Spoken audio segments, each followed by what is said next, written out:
Good evening, everybody. My name is Sally Bromley and I am Chair of Parkinson's UK, Oxford branch. I welcome you all to this special meeting. This evening we have people with many varied connections with Parkinson's. Those with Parkinson's, those living with someone with Parkinson's, clinicians, specialist nurses and other health professionals, researchers and academics, leaders and volunteers in various Parkinson's charities and care organisations. And we have people in other countries and continents. Whatever your connection, we welcome you all. We know that Parkinson's is the fastest growing neurological disorder in the world. Yet the opportunities to find a cure, or at least better treatments, is potentially a long way off.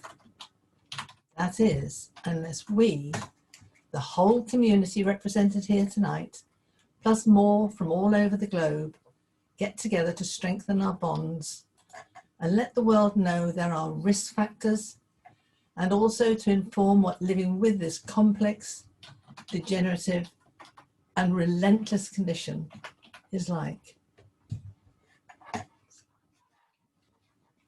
Our special guests are, of course, Ray Dorsey and Bloem. Ray is the David Levy Professor of Neurology at the University of Rochester, New York State. And Baz is the Professor for Neurology at Rabo University Medical Center in Nijmegen in Netherlands. Together, they are the co-authors, along with Michael Oken and Todd Shearer, of the book featured this evening, Ending Parkinson's Disease, a Prescription for Action. Oxford branch and guests welcome you both. I'd like to hand over to Ray and Baz.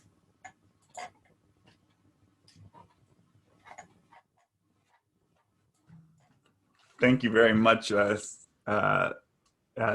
Delighted to be with you. My name is Ray Dorsey. I want to thank Sally and everyone for organizing this great discussion. Bas and I are going to talk a little bit about the book, about what we can do as a community to, one, prevent, and two, end Parkinson's disease, and hopefully answer a lot of questions from you.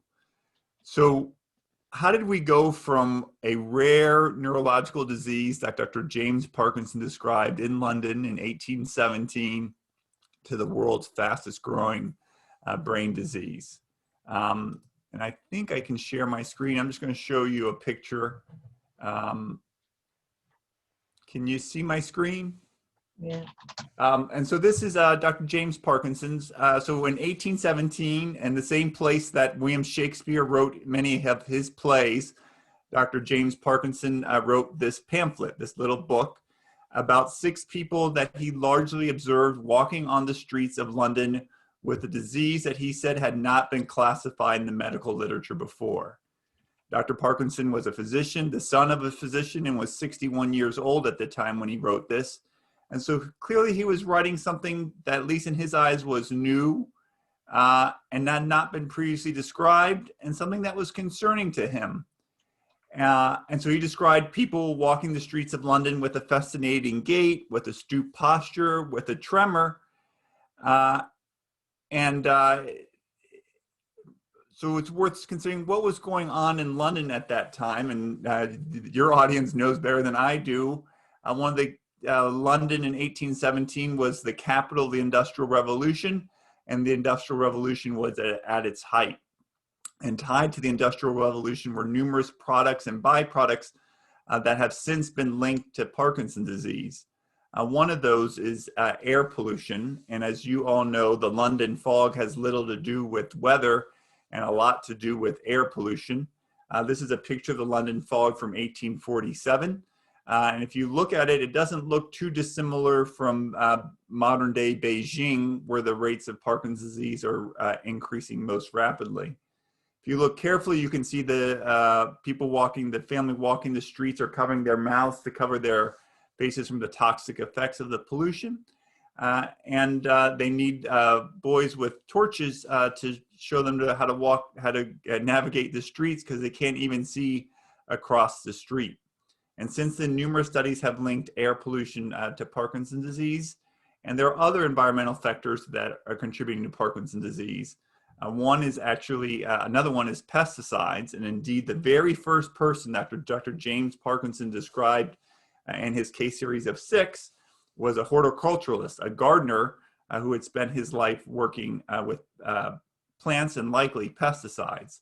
As many of you know, synthetic man-made pesticides weren't really introduced until the 1950s and into World War II and then the 1950s.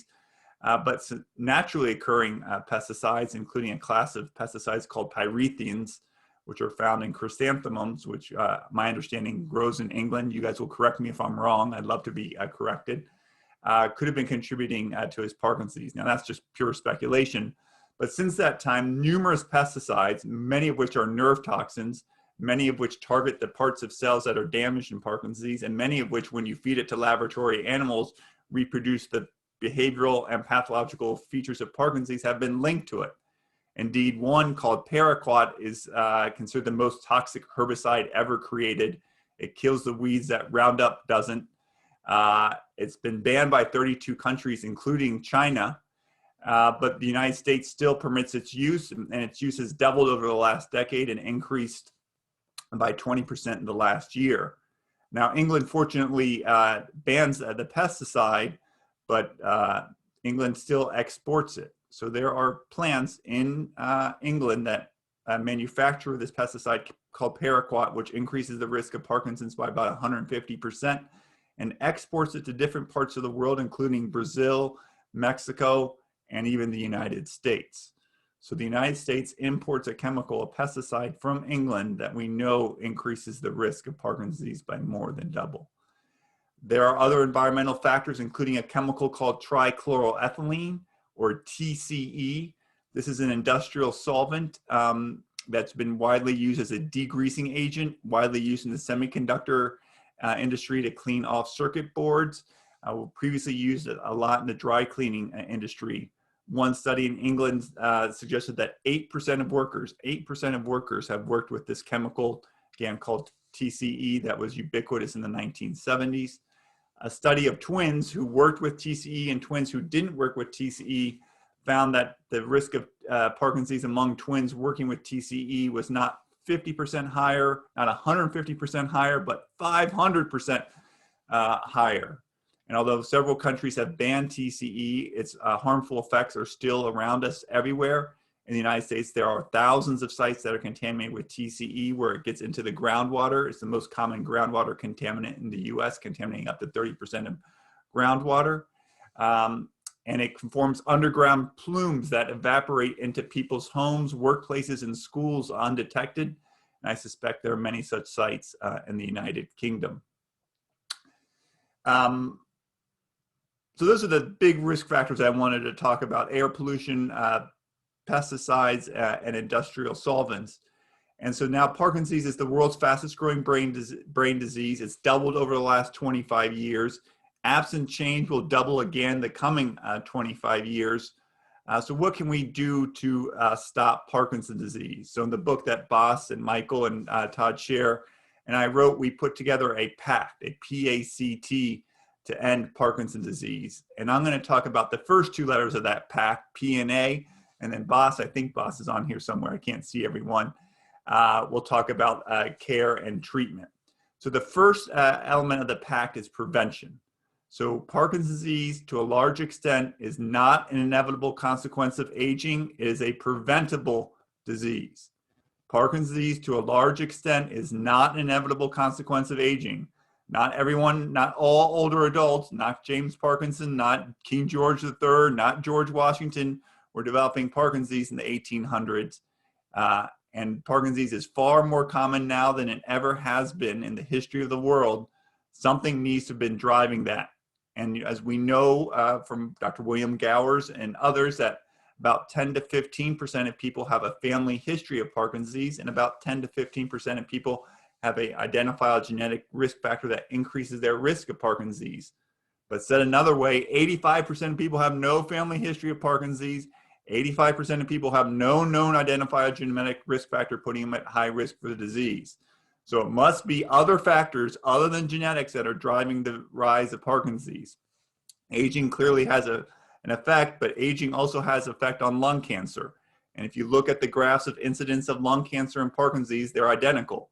And I don't think people would consider lung cancer a disease of aging, although it is related to aging. Parkinson's disease is related to aging too, but it's likely due to environmental exposures that could have happened when you were younger, could have happened when you were a child, and even in some cases could have happened when you were being fed, being nursed by your mother.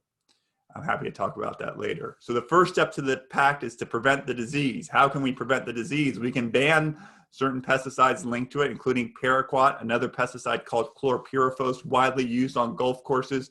I didn't do enough research into the golf courses in England and the like, but my guess is it's used there. We got to stop letting countries like England export paraquat to the United States, and we got to stop and start banning it. Second, we need to clean up contaminated sites that are contaminated with this chemical called TCE. We need to eliminate its use. It's been eliminated in several countries in Western Europe, but not in the United States.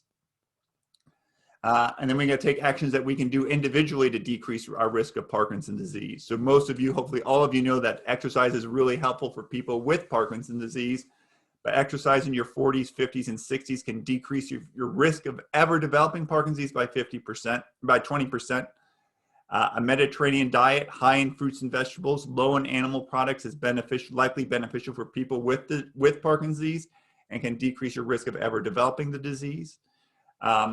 You also know that head trauma increases your risk of Parkinson's disease. So if you bicycle or ski or engage in other such activities, you should wear a helmet. Now, some of these things you might say, it's too late for me with Parkinson's disease, but if I've had 50% of my nerve cells in the part of the brain that give me tremor damaged or died off, I want to protect the other 50%. So I want to engage in exercise, which can help foster nerve cell growth and nerve cell maintenance. I want to avoid pesticides in the food that I eat, in the water that I drink, and the air that I breathe. So I would be very vigilant about those things if I had Parkinson's disease, because I want to protect my remaining nerve cells. It's also worth thinking about where are the earliest symptoms of Parkinson's disease. And as many of you know, it's loss of smell and constipation, which are the ports of entry likely for many of these environmental factors tied to Parkinson's disease, including air pollution, inhaled pesticides, inhaled or consumed, or trichloroethylene, inhaled, absorbed through the skin, or consumed in contaminated water. So that's all around prevention. The second part of the pact is A for advocacy. So we've made great strides against various different diseases in the past. Some of you might remember the campaign to end polio. In the United States, we had a March of Dimes in which people actually mailed in dimes into the White House and to President Franklin Delano Roosevelt, who may have had polio, and that March of Dimes led to the development of vaccines by Jonas Salk first, and then later Albert Sabin, that have simply eradicated polio from the United States, from the United Kingdom, and from most parts of the world. So we don't have treatments or cures for polio. Professor Dorsey, I'm sorry to interrupt you, but it looks as though your slides are not progressing, and I guess you are progressing them. So I wonder if I could check that you're screen sharing your presenter view rather than the original PowerPoint. Yeah, I've actually gone away from the slides, so I'll stop. Oh, okay, right. I'm sorry to. No, that's fine. I know you guys hear lots of slides, and we wanted to be more interactive and less slides at this time. But thank you, and feel free to stop me. Polio, we don't have polio treatment centers. We just simply don't have polio. And we can simply get rid of Parkinson's disease by preventing people from getting Parkinson's. So they don't need a cure for Parkinson's. They just don't have Parkinson's. And we had the same thing in the 1980s when an unknown virus was uniformly and rapidly fatal, first in Africa, then the United States and the United Kingdom. And a group of HIV activists adopted the motto of silence equals death. Silence equals death. And for Parkinson's disease, silence doesn't equal death, but silence equals suffering, and needless and preventable suffering in a large number of cases. And we need to make our voices heard. If Parkinson's disease is the world's fastest growing brain disease, we need to raise that up to our politicians and our leaders, There's 1.1 million Americans who have the disease. We need to make our voices heard. And on the advocacy front, the largest funder of biomedical research in the world is the National Institutes of Health in the United States, which spends about $200 million on Parkinson's research. That might sound like a lot until you think that the economic burden in the United States alone is $50 billion. $50 billion. So we spend less than 1% of the entire economic burden of Parkinson's disease on research aimed at preventing, measuring, and treating the disease. On the advocacy front, we need to adopt policies to prevent the disease, fund additional research, and we need to make our voices heard. We're going to be starting some campaigns tied to the release of the paperback version of the book in March, at least in the United States, and we'll be happy to tell you more about that. And then I saw one question before I turn it over to Bas, is that, how long do these symptoms precede the classical, how long does Parkinson's take to manifest itself? Likely the answer is it's decades. And so we know that the loss of smell and that the constipation can occur years, decades, maybe even multiple decades before the classic features of tremor and slowness of movement make themselves apparent. So this disease plays out over years or decades, and that likely reflects early environmental exposures to the disease, much like, you don't smoke a cigarette and get lung cancer the next day. It's about a 25-year lag, and the lag might be that or even longer for some of these environmental exposures. With that, I'll turn it over to Bas, who I hope is out there, but I can't see you, Bas. Is Bas out there? Sally, do we know? I'm here. Oh, there you are. Beautiful. So I'm going to turn over to care and treatment to my fellow neurologist and even a taller one in Europe. So Ray, I was under the impression we were going to do this without slides, but Yes. I saw you had an introduction with slides. So I quickly pulled together a few slides, which you can do in about 20 minutes, which is maybe nice as a background. If you folks like that as a basis for our discussion, I think it would be nice to have some interaction, but I can try to share the screen. Let me see. There you go.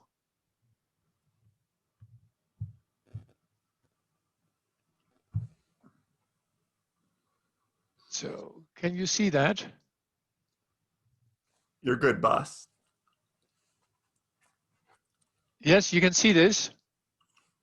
Can you still see it? Yes. Perfect. Okay, I see a thumbs up. So I think there are a number of problems in care as we currently deliver it. First, and I know this is also close to Ray's heart, is we ask people with Parkinson's to travel the long way to the hospital, even though we know that driving has become unsafe for many people with Parkinson's. And the spouse typically knows, as you can see in this photograph. We know that patients oftentimes take extra medication while sitting in the waiting room to make a good impression on their doctors. And I don't mind telling my patients they look well. What I really want to hear is how they experience problems at home. I often peek around the corner and I see patients practicing the very tests that we will be delivering in a minute, again, only to make a good impression. And when I then see the patient and the family, I typically take a snapshot, a quick photograph of what is otherwise a complex and evolving film in daily life. And imagine, you're in the hospital and you're suddenly doing really well, despite all the problems at home, and that can be very frustrating. And in fact, we know that once a physician is looking at you, many patients perform paradoxically very well. Freezing of gait, for example, is notorious for being very debilitating at home. People can walk like never before in the hospital, much to the frustration of the patient and the spouse, only to freeze again on the parking lot on the way back to the car. So we think it is essential to see patients in their own living environment. We should come to you instead of you coming to us. And this is a paper that I published with my good friend Ray Dorsey in JAMA Neurology, which is one of our most influential journals, about how, despite all its negative and deleterious effects, the COVID crisis did act as a catalyst to accelerate the introduction of telemedicine, video conferencing, and bringing our expertise right into your own living rooms. The second problem is that care for people with Parkinson's is and should be multidisciplinary. This is an older paper we published in the British Medical Journal in 2014. On our last count in 2014, there were 19 professional disciplines who potentially have something to add to your quality of life. This is not to say that each and every individual should be involved. What I'm saying is that if there is a specific problem, one of these experts could help you in achieving a better quality of care. And we later realized, after the 2014 paper, I believe this is a boy band from England, the New Kids on the Block, that in addition to these 19 professional disciplines, which includes the physiotherapist, the Parkinson nurse, the neurologist, the people that you're well aware of, that there are additional disciplines that may not come to mind immediately, but think of the dentist, think of a gastroenterologist, a urologist, a neuro-ophthalmologist looking at eye problems. So the range of professional disciplines that can potentially be involved is more than 30.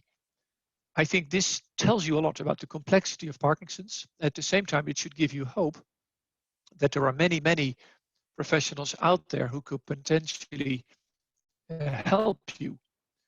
And then the third problem, I think, is we still treat Parkinson's as a one-size-fits-all problem, whereas Parkinson's really is a very personal problem. It is.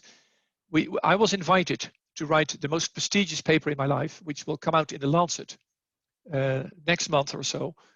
And in that paper, I've said, not tongue-in-cheek, but I meant it very seriously, that there are 7 million different Parkinson's diseases in the world. Namely, all of you all have your own unique, different disease. And but instead, I think many physicians still treat Parkinson's as if it is a very homogeneous condition. This is the spirit in my team. The man with the laptop is a real patient in my clinic. And as you can see, he's in the inner circle, together with the neurologist, the nurse, the physiotherapist, the speech language therapist. We at the Radboud, we see patients truly as a partner in healthcare, not the object of our good intentions, but a full member of the team. And I just want to flag this paper to you, which has really inspired me. It's the one paper where you wish you had been an author, but I'm not, unfortunately. It's about the new definition of health. The old definition of health is the complete absence of any physical, mental, or social unwell being, which makes neither of us today healthy. I have a minor radiculopathy currently, so I'm sick or ill, but I function actually very well. And the reason is that in this paper, people said that the new definition of health is the ability to adapt and self-manage. And if there is one thing that I enjoy about my profession as a neurologist, as a consultant, is the tremendous resilience of patients and their families in how you folks cope with the disease. And what is to me really inspiring is to learn from you. You are my mentors, you are my teachers, you are my muse that help me by learning from how you cope in helping other patients better. And this is just a beautiful illustration. I saw this at Schiphol Airport. I took a picture. This man would be ill or sick according to the old WHO definition of health, but he's healthy according to the new definition of health. And I think it is a very inspiring photo. And just as an example, we published a paper again in the influential journal JAMA Neurology about all the various compensation strategies that people with Parkinson's typically self-invent in trying to combat freezing of gait. And we identified 7 main categories, which you can see at the top. And one of my patients, who's an artist, drew these cartoons. Isn't that beautiful? And these are all 50 strategies bundled under 7 main approaches, which as a poster is now part of our national network approach. So we use that to inspire other patients how to better cope with their disease. And I had many more slides, but I think it would be nice to have the discussion rather than talking too much about details. But I thought this was a beautiful one to end. This is Sarah Regara. She's a young woman with Parkinson's doing a PhD. Actually, she's going to defend her thesis at the Radboud this year. And she has added up all the minutes of physical contact with a neurologist, a GP, physiotherapist, and it added up to 1 day per year. That's the red circle. All the blue circles is when she is Sarah, the mother, Sarah, the friend, Sarah, the scientist. And I think this is such a powerful illustration that people are so much more than their disease. You want to be a human being with your hobbies, with your passions, with your family. And yes, Parkinson's is a debilitating disease, or it can be, but it shouldn't dominate life, preferably not. We're here to help you in achieving the best possible quality of life, but we can only achieve that if we do it together. So to me, the patient as a partner is a leading motive for myself in my career and in my team. So I had more slides about organization of care, but I think I'd rather open it up for discussion as to how we can achieve that dream. What boundaries do you see, and how can we improve our services so we can better help you?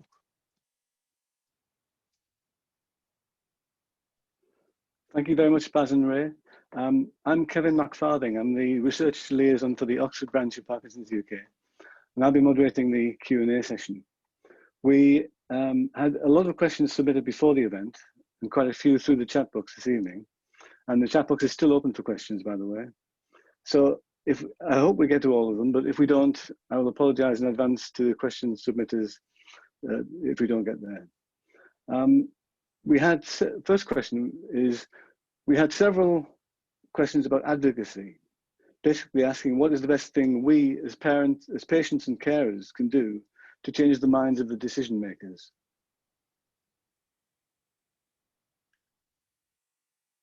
You want to take that first, Ray? Sure. So I got a lot. So first I'll start with a shameless plug here. 1 second.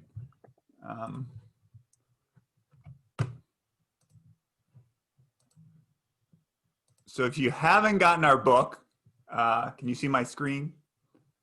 Yes, I can see it. Yeah, so you can get the book. So that's the first step. All the authors are donating all proceeds, Bas, Michael, Todd, and I, to efforts to end Parkinson's. So all the authors are donating all monies that we receive from the book to efforts to end Parkinson's. So you can get the book and get the word out. If you like the book, or even if you don't like the book, if you click here on ratings, you can write a review. You just click here, write a customer review. On Amazon, say, an important book. You can type better than I can, read it and click submit, and you're off to the races. So that's one thing you can do right now. Second is you can join the Pd Avengers. So our colleague Larry Gifford, who's an American who lives in Canada, has formed a new organization called the Pd Avengers. I think it's pdavengers.org. Maybe .com. It's pdavengers.com. And he can, this is a grassroots organization. We're not part of it. We're happy to support it, but we're not part of it, with people with Parkinson's infected by it to get their word out. I should have also mentioned on the book, if you can't afford the book, we will mail you one for free. If you cannot afford the book, we'll mail you one for free. Just email us at info@endingpd.org. Now I see there's like 300 participants, so we'll probably have some kind of limit in case we get overwhelmed. But if you can't afford the book, just email us at info@endingpd.org and include your mailing address, and we will send you a copy of the book for free. In addition, if we don't get to your questions and you have additional questions that Bas and I don't answer today, just email us at info@endingpd.org and we will try to answer them. Next thing is I saw that you guys are doing something in terms of increasing funding for research. You have the same idea about that, less than 1% of the economic burden of Parkinson's in the UK goes to research. That seems to be a de minimis requirement for doing this. We've seen what a lot of funding can do. So Operation Warp Speed in the United States has accelerated the development of vaccines for COVID, which have prevented, by the way, we're going to prevent COVID a lot better and faster than we are going to treat it. Prevent people from ever getting COVID. In the United States, $3 billion a year goes to HIV research because of the great work of HIV activists. That has prevented thousands, if not millions, of people from ever developing Parkinson's disease, including many of us, developing HIV, including many of us here. So we need to increase funding and we need to adopt policies. Now, you said that you've banned trichloroethylene and many of these pesticides. Fantastic. I strongly suspect there are contaminated sites with TCE. I strongly suspect that many of you worked with TCE in the past. And I also suspect that air pollution and the like, although substantially improved, London knows this better than probably anywhere in the world, substantially improved could be reduced even further. Those are just a few of the policy groups. If you want an modern day example, think about the Mothers Against Drunk Driving and how they've taken what was the most common cause of death for teenagers, drunk driving, and made that completely socially unacceptable today. And they've done that in the span of 25 years. Alice, do you want to add anything? No, I just generally want to say that I have worked in the Parkinson field since 1989, and I became a neurologist because my mother had multiple sclerosis, but my career took an unexpected turn when I started to work with people with Parkinson's, and I've been deeply motivated and dedicated my life to improving quality of life for people with Parkinson's. I love working with families with Parkinson's, but I've also seen how you are truly among the kindest people on the planet. And I mean this from the bottom of my heart, and I can speak from over 30 years of experience. And I think it is time to raise your voice. I think the Parkinson world and community has been too silent, too passive. We've been waiting, letting things happen. Parkinson's can be a very debilitating disease. It's the fastest growing disease on the planet. It's partially a preventable disease. And even though it may sound frustrating, when you raise your voice on your own, collectively, we have 7 million voices on this planet. And really, the book, this moment, is a call to action, and each voice counts. Don't wait, don't lean back, but time for action. Mark Jennings has just put a question in the chat box, which is related to this. Is the fundamental problem that it's often seen as a disease of old age, despite 1 in 20 being under 40? Yes, I'll gladly take that. I think that is absolutely a complete mistake. Yes, Parkinson's is an age-related disease, which means that the risk for a 90-year-old is higher than the risk for an 80-year-old. But the peak of the disease is in people between 50 and 70, which is when you are in the midst of life, oftentimes still working, when you want to enjoy maybe travel with your family, your children or your grandchildren. 20%, around 20% is under 50. Some 10% is under 40. My youngest patient is 13, 1-3. That's exceptional, of course, but it is a complete misconception that Parkinson's disease is a disease of people who are sort of on the way out, on the edge of society. It's a disease that affects active people who want to enjoy and deserve to enjoy life. So we need to actively work on that misconception. And oh, by the way, almost every disease is associated with aging, whether that's heart disease, Alzheimer's disease, cancer, breast cancer. All of these diseases are more common as we age. That's just a fact of life. And Parkinson's disease is to a large extent preventable. So it is not an inevitable consequence of aging. You don't just age and you automatically get Parkinson's disease. That's a false. Again, just recently in the chat, related question from Joe Goodburn and Brendan Horden. Should the key message be to politicians and leaders, basically the decision makers, or to the general public to create a greater swell of opinion in our favour?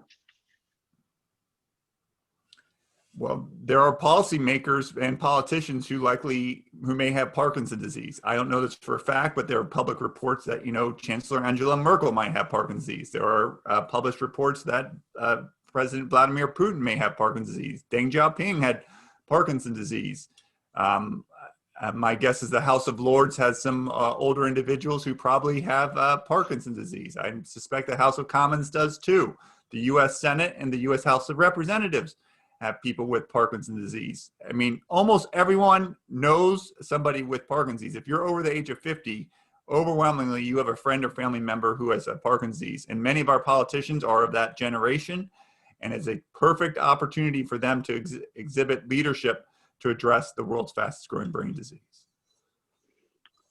Great. I think the next question, we had quite a few before the meeting on this one as well, and it comes back to the impact of head injuries and concussion.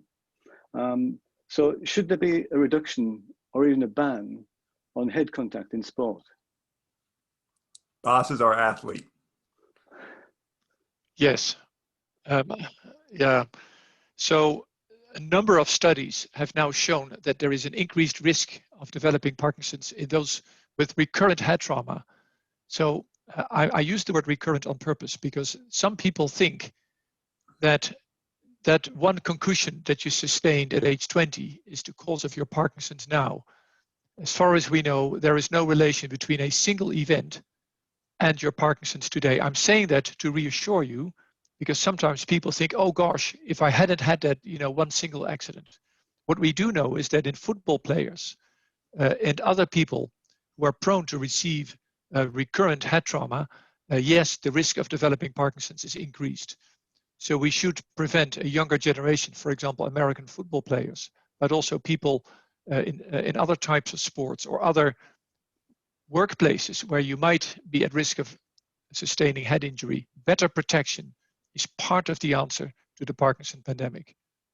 And I'm concerned that, we seem to, rather than reducing the number of sports that have associated head injury, we seem to be proliferating them. And I think that's going to be a great detriment to us. Okay. Yep. We had quite a few questions on exercise as well. I think the best one is from Paul Mayhew Archer. Paul asks, I exercise to music, and the piece of music that accompanies my daily exercise routine is the Minute Waltz. What practical tips can you give me to make me take more exercise? Aha.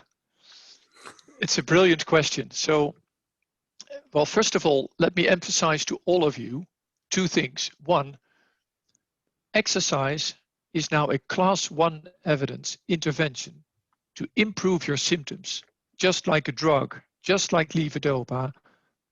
Regular exercise improves your symptoms. That's one. Two, there is animal work and some initial work in my own group with brain scans, wholly exciting work to show that exercising 3 times a week for 30 to 45 minutes promotes brain plasticity.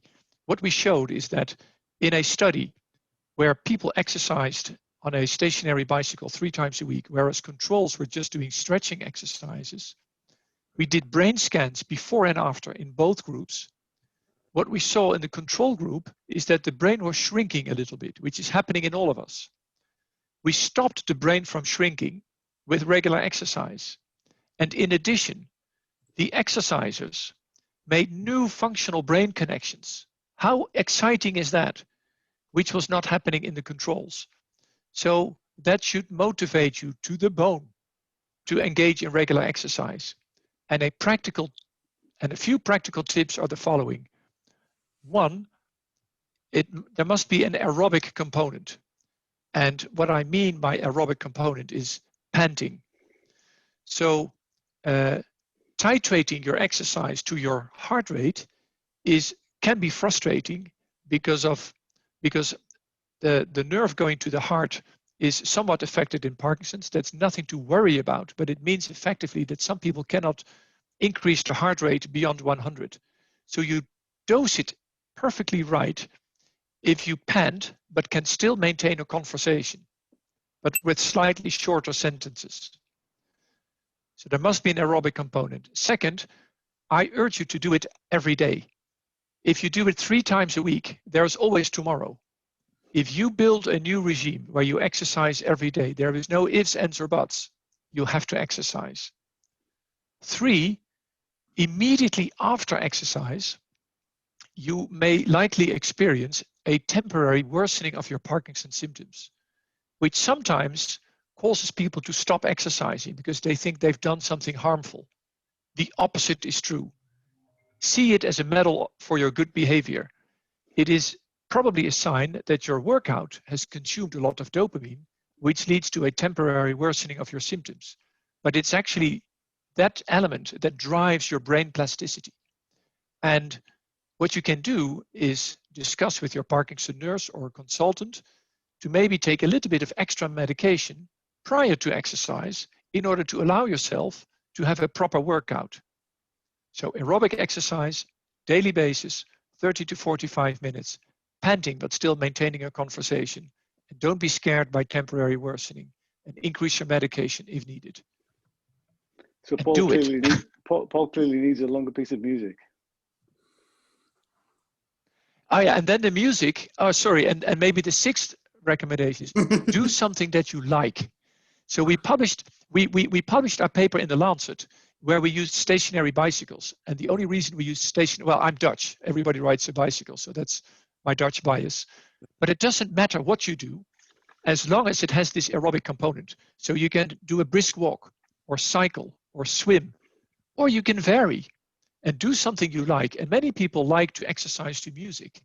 And we just submitted a paper, it's under review, that the specific taste, your appetite for specific music will also be very personal. So pick something you like. But Paul is absolutely right. Music is helpful. Make your exercise enjoyable so that you stick to it. Take a stationary bicycle, put it in front of the television and watch the Liverpool Man United game, right? If you like football, of course, as I do. Good, excellent. Probably one for Ray, this. Saying that Parkinson's is largely man-made, or in many cases is man-made. If we get the pesticide bit right, if we get the TCE right, if we find a cure for the genetic components, what are the other main issues that we think are causing Parkinson's? I think the four biggest environmental risk factors are that we know are pesticides. That we have the greatest evidence for that. Studies from England, studies from France, studies from every parts of the world by multiple investigators have repeatedly demonstrated that certain pesticides, not all, certain pesticides substantially increase the risk of Parkinson's. Second is this chemical called trichloroethylene, its cousin perchloroethylene, widely used in the 1970s. Fortunately, the United Kingdom has banned it, but I think there are industrial sites in the United Kingdom that have yet to be cleaned up. And there are people who are likely still being exposed to contaminated groundwater and contaminated indoor air from that. Third is air pollution. Clearly, I mean, no one needs a lesson on air pollution. London knows it better than anyone else. If you want to have a short life, live in an area with high degrees of air pollution, and you can die of heart attack, heart disease, lung disease, and Parkinson's disease. And the fourth are heavy metals, many of which are associated with air pollution. They hold on to small particulate matter and enter in the nose and bypass normal protective areas of the brain and get back to the brain. Those are them. And then let me just show you one graph, kind of depict what I'm talking about a preventable disease. So you can see my slide, Kevin. And so this is lung cancer deaths in the United States in black. And if you look in the early 1900s, there were essentially no lung cancer deaths in the United States because lung cancer did not exist. Lung cancer did not really exist as a clinical entity in the early parts of the 20th century and late parts of the 19th century. It only became a major clinical entity after cigarettes were introduced, first in England in the late 1800s and then in the United States in the early 1900s. And you can't see a much better correlation here between the number of cigarettes being smoked and the rates of lung cancer. And you can even see as they rise in parallel, and as they decline in parallel. Now, clearly there are other factors, including some genetic factors that put people at increased risk for developing lung cancer. But if we get rid of cigarettes, we get rid of lung cancer. If we get rid of pesticides, industrial solvents, air pollution, and heavy metals, we'll reduce the amount of Parkinson's disease. How much, we don't know. I would suspect a large number. Other people might suspect a more modest number. but it's pretty clear from the evidence that these environmental risk factors substantially increase the risk of Parkinson's, not 10% or 20% when you read a headline in the newspaper, but 100%, 200, 500%, 1,000% increase in doing this. And there's little downside to doing it. Only thing we're going to do is reduce Parkinson's and a bunch of other diseases as well. Next question, putting a couple of questions together from Richard Smart and Paul Mayhew Archer. Since levodopa was introduced in the late 60s, there doesn't seem to have been a major drug to either seriously attack the symptoms in the way that levodopa does, or to modify the course of the disease. Is that a failure of science, a failure to listen to patients, a lack of commitment from the pharmaceutical industry? What do you think that's down to? Well, I think Ray and I can both address this. I think a number of things, there's many things to say in response to this. One is, I absolutely agree that we have failed to listen to patients for way too long. I think science has been driven by scientists who have done research which was maybe interesting, but not necessarily what patients wanted most. Fortunately, I think the world has really changed. And for example, doing research in my center without engaging patients, without asking for their opinion is now impossible. So that's partially the answer. I think the second answer is Parkinson's is a very complex disease, and treating an underlying neurodegenerative process where a cascade has started is not easy. So I don't think scientists are necessarily to blame. I might say that I literally tell my patients, without exaggeration, that Parkinson's today is fortunately a different situation compared to 10 and definitely 20 years ago. It's different because we now realize how important the role of patients is. There is multidisciplinary care. There is good evidence, for example, for exercise. There are 10, 20, 30 drugs on the horizon that may potentially change the course of Parkinson's that are now being tested in trials. The insights in what is happening in the brain are better than ever. There is deep brain stimulation, and there are new surgical techniques on the horizon. So we have made significant progress. The reality for someone living with the disease is that it still is a very complex disease, which can have a very negative impact, particularly towards later disease stages. Yet I don't think the world has come to a standstill since 1967, but we should accelerate, and listening to patients is definitely one way to go forward. I think, and I hope Ray concurs, that I think it is realistic that during the remainder of my career, we will see the arrival at least the first drug that will be able to slow down the progression of Parkinson's. If we also act aggressively to help preventing more folks from developing the disease, that would be wonderful. But my prime concern is, of course, people already living with the disease. And there will be better treatments in the relatively near future. Ray? Yeah, so two things. I agree with Boss's comments. One, you should hold us accountable. The Parkinson's community needs to hold researchers accountable for our actions. If you don't hold us accountable, no one else will. You fund research directly or indirectly, through taxes, United States, through, drugs people purchase.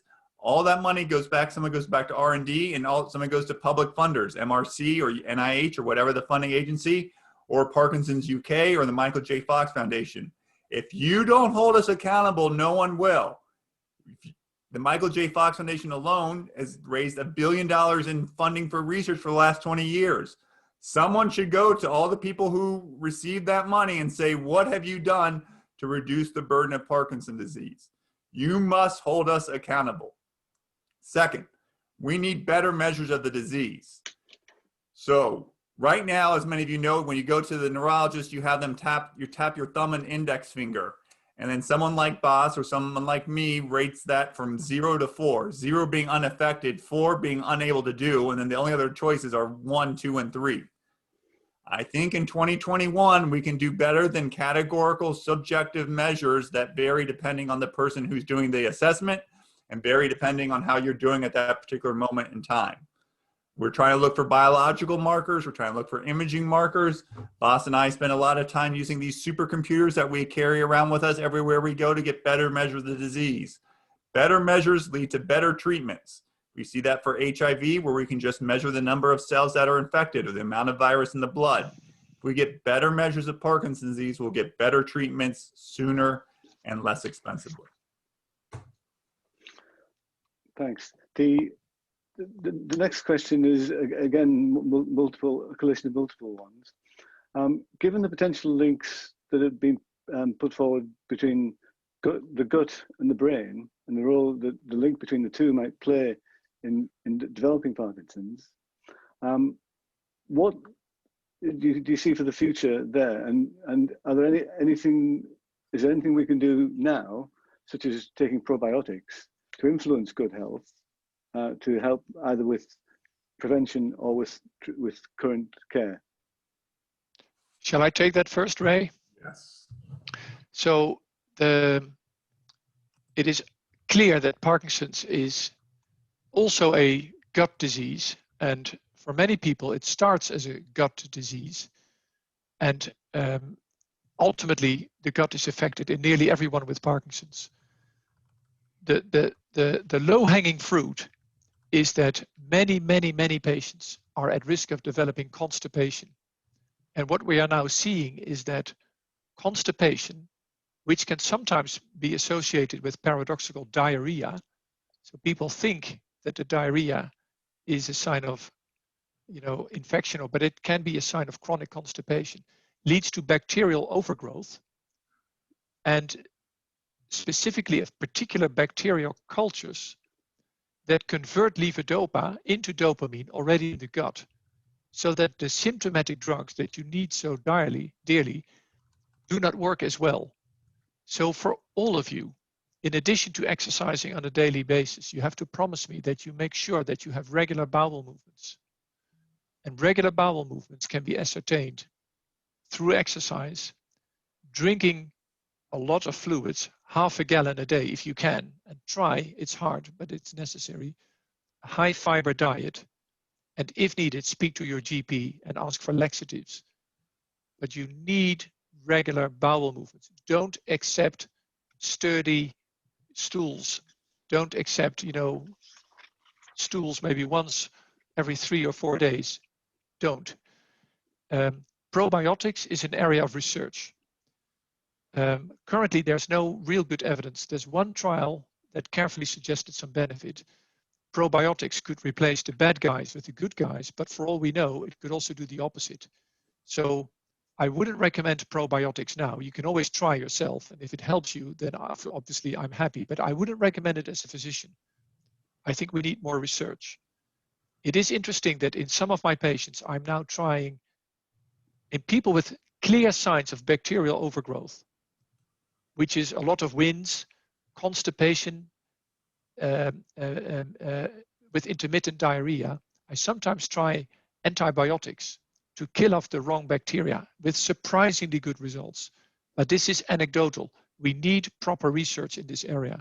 But promoting regular bowel movements is the first thing you need to do. Ray? Yes, so I think there's a big clue there that at least in some cases, the earliest symptoms of Parkinson's disease are constipation. And there's a hypothesis that for some individuals, the disease begins in the gut, migrates through this nerve called the vagus nerve, and then gets to the brain. The environmental risk factors I alluded to, pesticides and trichloroethylene, are all make their way through the gut, through the water we drink or the food that we eat. Indeed, 30% of the groundwater, 30% of the drinking water in England comes from groundwater. That groundwater is susceptible to and has been contaminated by many pesticides, especially in farming areas. Many of those pesticides are nerve toxins. They dissolve in the brain. They damage the parts of the brain that are known to be affected in Parkinson's disease. So I think we have some clues that with gut being an early symptom of the disease and that these environmental risk factors are contributing to it, that we shouldn't ignore that link and investigate it further to prevent people from ever getting it or prevent worsening and ongoing nerve cell damage to people who might already have the disease. Next question, linking one from Lewis Latham and one from Kate, who is a Parkinson's nurse. You mentioned the issue, the potential of using smartphones. Are there apps available that either we, as patients, or professionals like Kate, can use to monitor our own progress with Parkinson's? Boss. Well, yeah, well, so you saw in the brief slide deck that I showed, I think it is a complete misconception that we as physicians or nurses or other professionals can get a reliable impression of you during your visits to the clinic. So we need longitudinal objective measurements while you move out and about in your own home environment. And there's a number of ways of achieving this.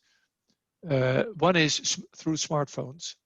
There are a number of apps where you can do, for example, tapping scores on the screen, hold the phone in your outstretched arms to measure tremor, or fold it onto the chest and rise from a chair. Those tools are reasonably well validated now for use in clinical trials. They are not ready yet, to my mind, for use in clinical practice, but I think we will witness a time when this will be available.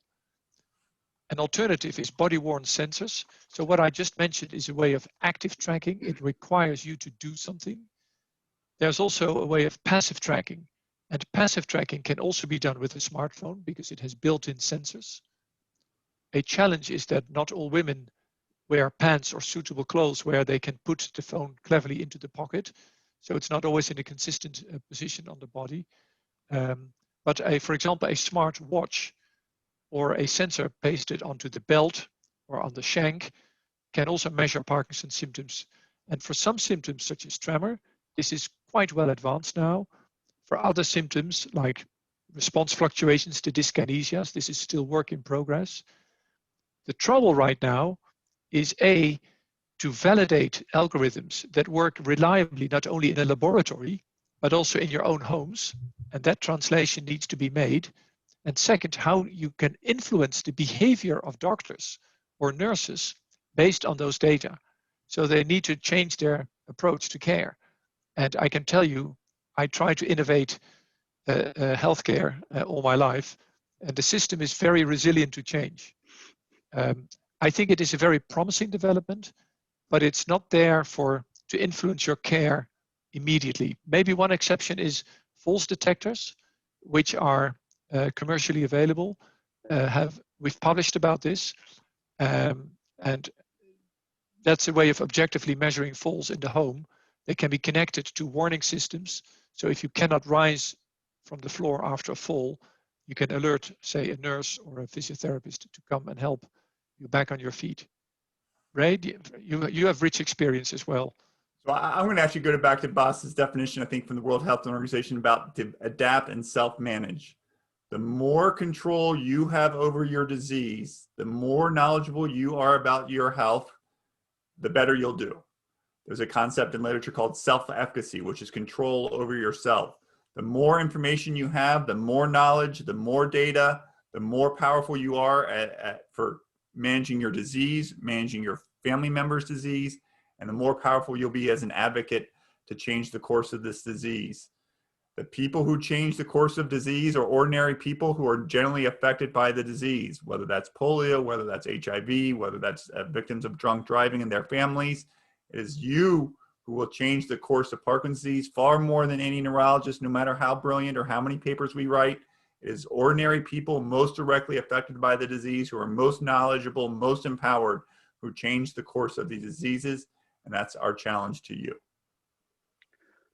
I saved the toughest question till last. Again, asked by several people in one form or another.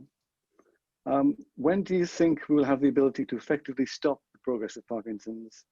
And when do you think we'll be able to prevent it?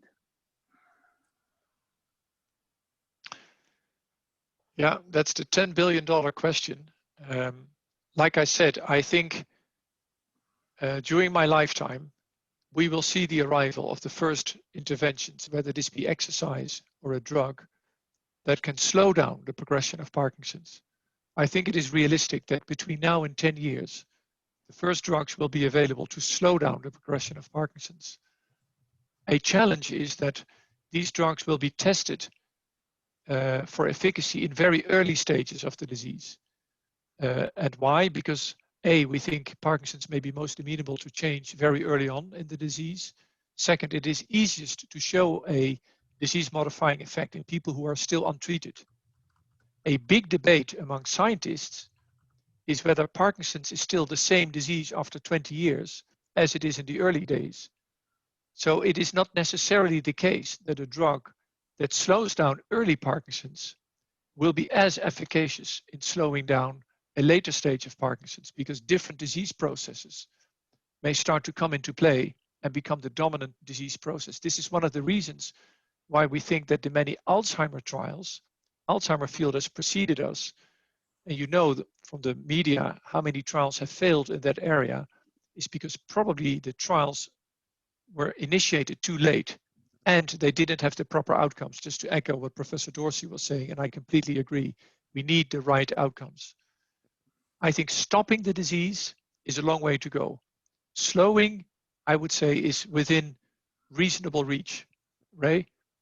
So let's take a history lesson. So 1938 is when the March of Dimes was started in the United States to raise money for polio. 2.7 million dimes were mailed to the White House to develop a vaccine for polio. 1953, 1954, Jonas Salk creates that vaccine. Polio is eradicated from the United States, eradicated from England, eradicated from virtually every part of the world, 16 years. 1981, first reports of something known as Kaposi sarcoma, a tumor associated with HIV, is reported in the New York Times. There's no federal response in the United States. In fact, victims are blamed for their own condition that they unknowingly developed. 1996, protease inhibitors are introduced. Wards of individuals dying from HIV are emptied. People with HIV live near normal life expectancies today. A more treatable condition, by the way, more accessible treatments than even levodopa for Parkinson's, 15 or 16 years. 1980s, the leading cause of death among teenagers and young adults are car accidents, overwhelmingly from drunk drivers. 1980, the Mothers Against Drunk Driving is formed. By the mid-90s and certainly by the 2000s, drunk driving becomes socially unacceptable. And I never even have to lecture my 4 teenage boys about drunk driving, because of course it's obvious. What were you, a fool, doing drinking and driving when you were a teenager, Dad? I didn't do that, but that's what they would say. So 15, 20 years. But in all those cases, no change occurred until people affected by the disease made their voices heard. No change occurs until people affected by the disease makes their voices heard. When people make their voices heard and heard loudly, in the span of 15 years, you can change the course of a disease, whether that's HIV, whether that's polio, or whether that's drunk driving. So the challenge is when do we make our voices heard collectively and in unison, and end the silence surrounding Parkinson's disease? When we make that, add 15 years and we can change the course of the disease. That's a fantastic way to end the quick question and answer session. I'll hand back now to Sally. Okay. Thank you very much, Ray and Baz, for informing and inspiring us this evening, and also for striving to make our Parkinson's lives better. So it looks like we've got to join together, branch by branch, and increase the volume of our voices. So Pd Avengers aims to bring people together, and it's easy to join. You only need to give your name, email, and country. It's free. Well, usually in these times of virtual meetings, we in the Oxford branch move to breakout rooms to extend discussions and to have a friendly chat. But this isn't possible with these large numbers, but instead, after Jane Asher speaks, we'd like you all to complete a very short 2-question poll, which takes 1 to 2 minutes only to complete. We hope you'll inform your teams, colleagues, branches, friends and family about what you've heard today. Parkinson's Avengers follow the saying, think global, work local. Whether we work in large groups or small, we can still make an impression on the big picture. And now I'm really pleased and proud to introduce our Parkinson's UK President, Jane Asher. Welcome, Jane. Thank you. Thank you very much. I'll be very quick because it's been such a fantastic evening, but we are running a little bit late. First of all, I mean, obviously, thank you to Ray and Baz. That was extraordinary. I think we would all love to be treated by Baz, no question, and to be pushed for by Ray. I mean, what two inspiring people. Thank you very, very much. I suppose I just want to remind you about Parkinson's UK, that we are there for everybody with Parkinson's. We are also, as I know you're well aware, putting huge amounts of money into research and continuing to do so.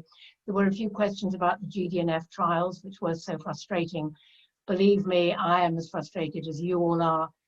Watch this space. We haven't seen the end of that. It was really annoying how we didn't get perhaps a fair result from that. Please join the Pd Avengers. It is, I mean, so many people, as you say, have been asking exactly how can we do what Ray is pushing us to do. Pd Avengers is a brilliant idea.